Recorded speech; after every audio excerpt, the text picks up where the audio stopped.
we have misunderstood the universe. Those are not my words.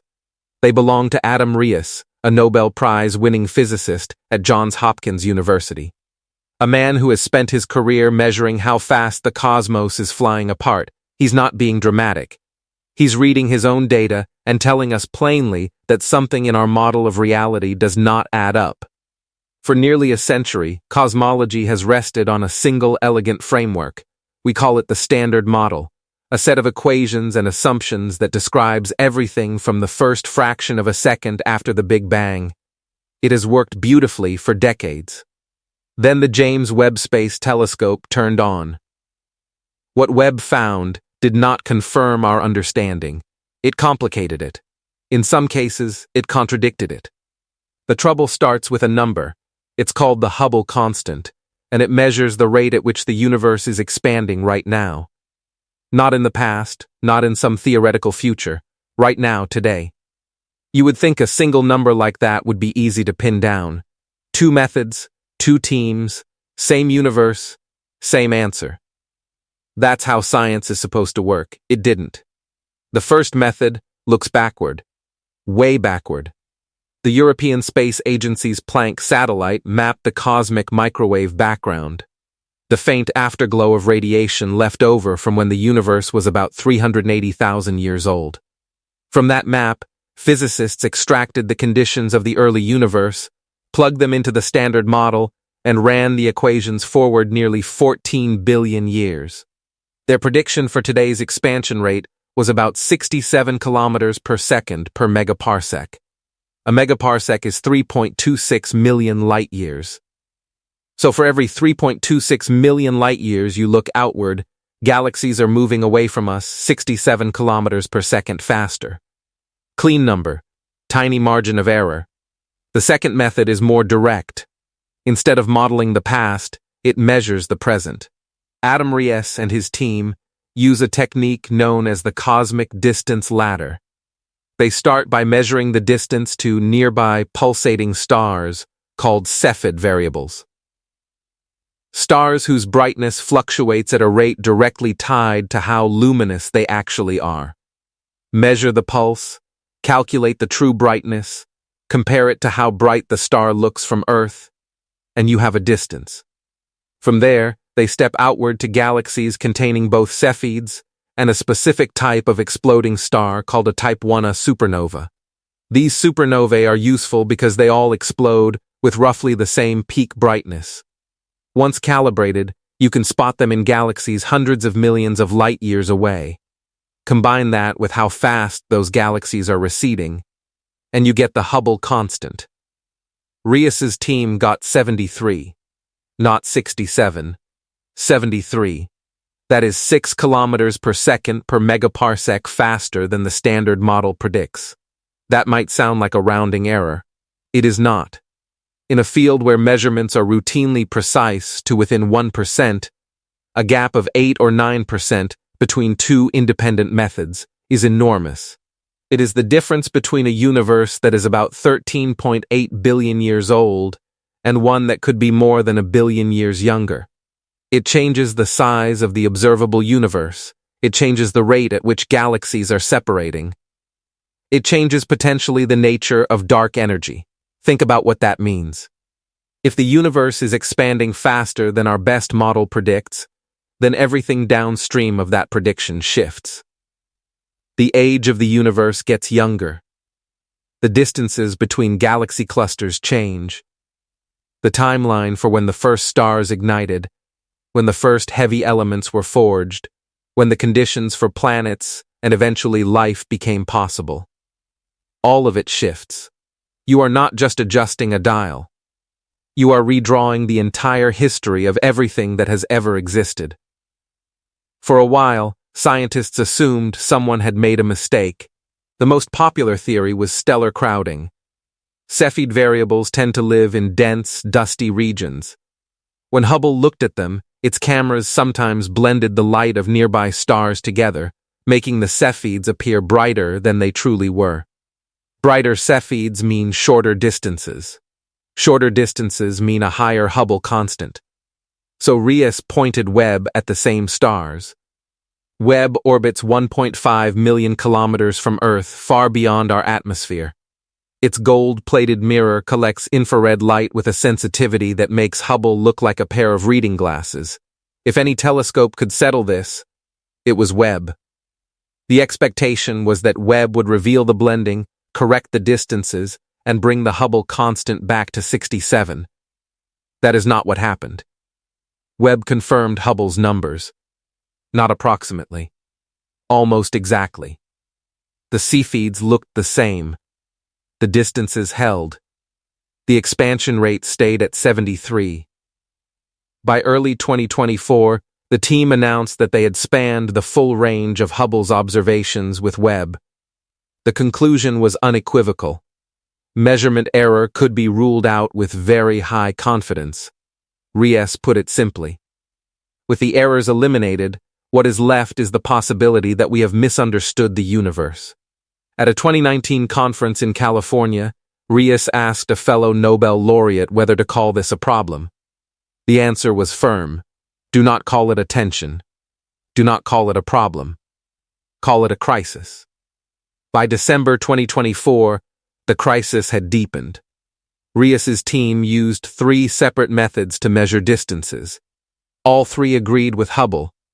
All 3 pointed to a universe expanding faster than the standard model allows. So either the model is wrong, or something is hiding inside the physics we have not accounted for. Not everyone agrees. Wendy Friedman at the University of Chicago built an independent distance ladder using different types of stars. Her 3 methods gave different answers. Some matched the standard model. One came in higher. Her overall result sat in a kind of no man's land between the 2 camps.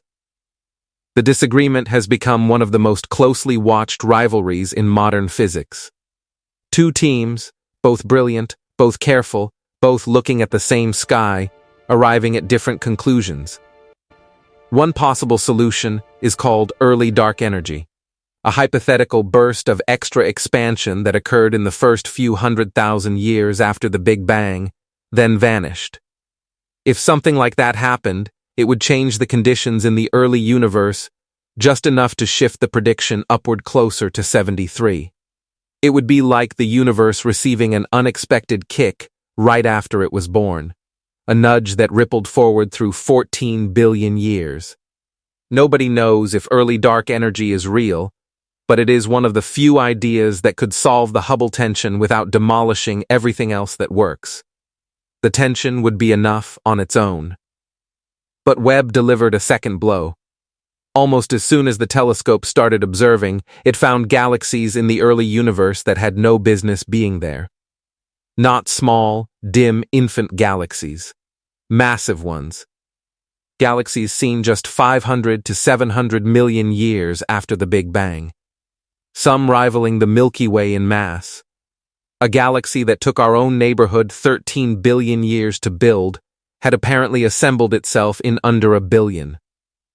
Mike Boylan-Colchin at the University of Texas showed that these galaxies pushed right up against the absolute limit of what the standard model allows. To form galaxies that heavy that fast, nearly every available atom would have had to turn into stars. In a normal universe, that conversion rate is about 10%. 90% of gas never forms anything. These galaxies seem to be running at 100% efficiency. Physics does not work that way. Not in any model anyone had built. The initial reaction was alarm. Either our models of galaxy formation are deeply incomplete, or the standard model itself needs revision. Then came a correction. Catherine Kurowski, a graduate student also at the University of Texas, re-examined the data. She found that many of the overmassive galaxies were being fooled by their own black holes. These galaxies, nicknamed little red dots, hosted black holes that were rapidly devouring gas. The friction heated the gas to extreme temperatures, and that heat radiated outward as light, blending with the starlight of the galaxy. From billions of light years away, a galaxy with a hungry black hole looks almost identical to a galaxy with 10 times more stars. The black hole was inflating the galaxy's apparent size. Once those little red dots were removed, the remaining galaxies fit within the Standard Model's predictions. But the story did not end there cleanly. Even after removing the little red dots, roughly twice as many massive galaxies remained as the Standard Model expects. Not enough to break the model, but enough to bend it. Kurowski suggested that stars may have formed faster in the early universe than they do today. The denser conditions made it harder for gas to escape, allowing the process to accelerate. A reasonable explanation, but one that still requires adjustments to how we think galaxies grew. Then in early 2025, Webb found something else. A massive spiral galaxy nicknamed the Big Wheel, existing within the first 2 billion years of the universe. Spiral structure takes time to develop. It requires calm, orderly growth, not the chaotic merging expected in a young universe. The discoverers said the galaxy either assembled its mass in an unusually neat way, or it formed most of its stars in place without violent collisions.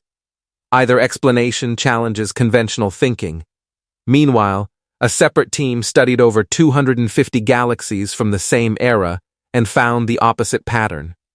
Most were chaotic, turbulent systems that had not settled into smooth disks.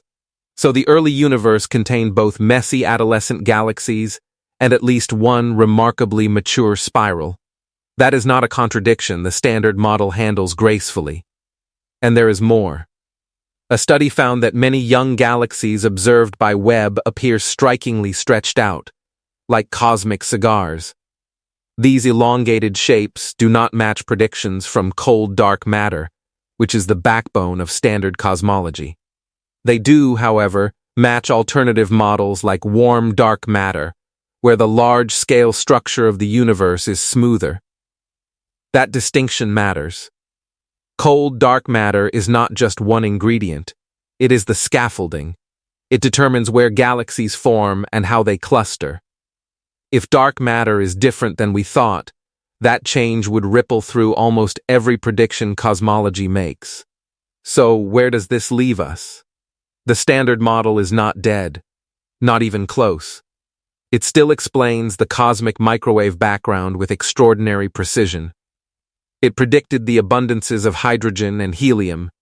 It accounts for the clustering of galaxies across billions of light years. No competing model can match its track record. But it is developing fractures that were not there a decade ago. The Hubble tension refuses to go away. The early universe is producing galaxies that are bigger, more structured, and stranger than expected. The nature of dark matter may not be what we have been modeling.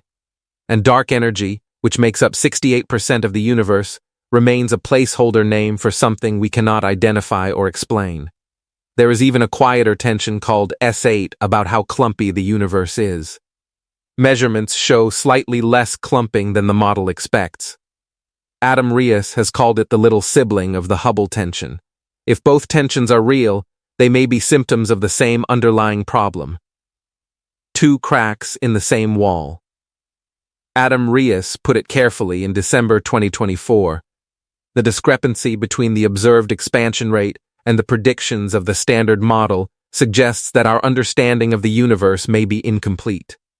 Two NASA flagship telescopes now confirm each other's findings. We have to take this problem seriously. What is remarkable about this moment in cosmology is that the anxiety is real.